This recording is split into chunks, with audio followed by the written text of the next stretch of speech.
Alam nyo ba, ang demonyo, gumagawa ng paraan niya na mahulog ka uli sa bitag niya. Alam ang gagawin niya? Yung mga taong kahinaan mo, gagamitin niya. Gagamitin niya upang ihulog ka uli sa bitag niya.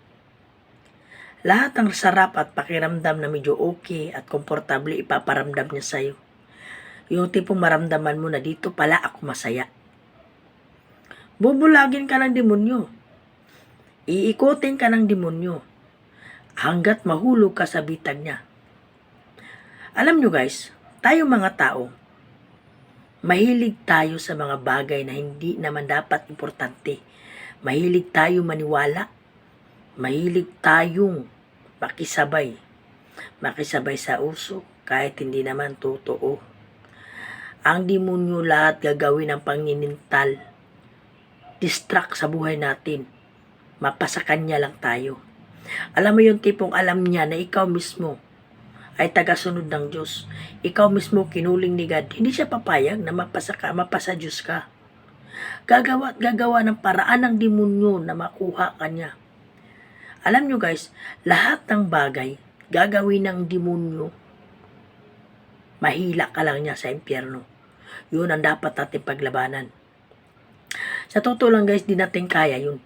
Ang gawin natin, always pray. Pray before sleep, tsaka pagkagising. Kasi alam nyo guys, nandyan lang ang demonyo. Hahanap at hahanap ng paraan niya na makasingit siya sa buhay natin. Huwag tayong matakot sa demonyo. Huwag tayong matakot sa gawain ng demonyo. Ang katakutan natin yung mawala ang God o ang Diyos sa puso natin, sa buhay natin. Kasi sa totoo lang, ang buhay natin dito isa lang. Ikaw at ako mamamatay. Ang nakakatakot yung mamatay tayo na wala tayo sa Diyos. Ang kaluluwa natin mapasa impyerno pag hindi tayo nagrepent. Mapasa impyerno pag hindi tayo nagsisi at sumunod sa Diyos. Sasabihin mo na okay lang pag panamatay pareho. Hindi totoo yun. Pag namatay tayo, impyerno ang bagsak natin pag hindi tayo nagrepent. Alam mo ba yung vulkan, di ba? Vulkan. Pag sumabog yan, may lumalabas na tubig na apoy. Magma kung tawagin natin mga tao. Sa ilalim ng lupa, tubig na apoy. Yan yung impyerno. Pinahindulutan ng Diyos yan na tumubo para mapatunay niya sa atin na may impyerno. Ito yung kaluluwa natin ang nakakaramdam guys. Kaluluwa natin. Nakakaramdam ng sakit. Pag lumabas yung kaluluwa natin, sunugin ng kamag-anak natin, balsam mo, wala na nakaramdam. So ingatan natin ang kaluluwa natin na hindi magdanas ng parusa sa impyerno. Dito pa lang magrepent na tayo. Yung Bible, totoo yan guys. Gawa nga ng tao yan, pero pinahindulot ng Diyos yun. Yung Holy Spirit, pinasok ng God sa tao. Hindi sa hayop. Kasi para ang tao, maintindihan ang sulat ng nakalagay doon. Eh kung sa hayop, di natin marinig. Manok, kakain, di natin maintindihan yun. Magkaroon tayo ng takot at respeto sa Diyos. Ang demonyo, hinihila tayo papuntang impyerno. Nagmamadali na mga demonyo ngayon. Kasi alam niya babalik na ang Diyos. Alam niya na marami na mga sign ng Panginoon para magkaroon na tayo ng takot at respeto sa Panginoon. Kasi alam niya na marami nang ginamit ang Panginoon. Marami nang ginamit ang Diyos para magrepent ang mga taong gusto niyang pabalikin sa kanlungan niya. Kasi pagmamayari tayo ng Diyos eh. Hindi tayo pagmamayari ng demonyo. Kung pwede lang lahat tayo mapunta sa Kanya, ginawa na ng Diyos. Kaso, pinagkalooban niya tayo ng talino't kaalaman karunungan. Pinagkaloob mo sa atin yun.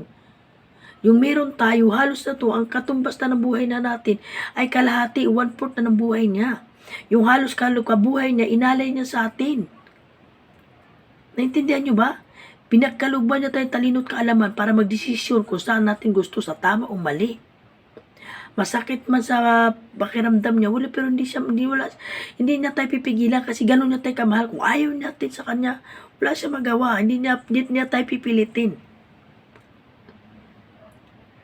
Kasi, ganun tayo kamahal ng Diyos eh. Anak, pinagkalooban kita, talino, kaalaman, lahat ng gusto mo sa buhay, sa mundo, kaya mong gawin. Dahil ang tao, merong talino at diskarte. Diba nga, ang tao nakaka-imbento na ng bahay, lupa, cellphone, gadget, whatever na ginagamit natin. Nakarating pa sa kalawakan. Nalaman pang 9 universe planet. 9 planet pala in the universe na baliktad. Kakatawa nga lang, pero totoo yan. Ikaw at ako, kailangan magsisi. Ako man din ay makasalanan at marumi. Kailangan natin magsisi. Ano pang hinihintay natin? Ang demonyo, hinahatak na tayo. Ang demonyo, dinadala tayo sa impyerno. Habang nabubuhay tayo, yung kaluluwa natin nasa bungad na ng impyerno. Nakikipaglaban na yung kaluluwa natin sa bungad ng impyerno. Maniwala tayo. Ang demonyo nasa tabi lang natin, naghihintay lang na mahulog tayo sa bitag niya. Pag nahulog ka, patay, akin kang nilalang ka. Tandaan natin, wala tayo bang katakutan kundi Diyos lang. Si God lang ang dapat natin katakutan sapagkat siya ang tunay na Diyos. Tandaan natin yan.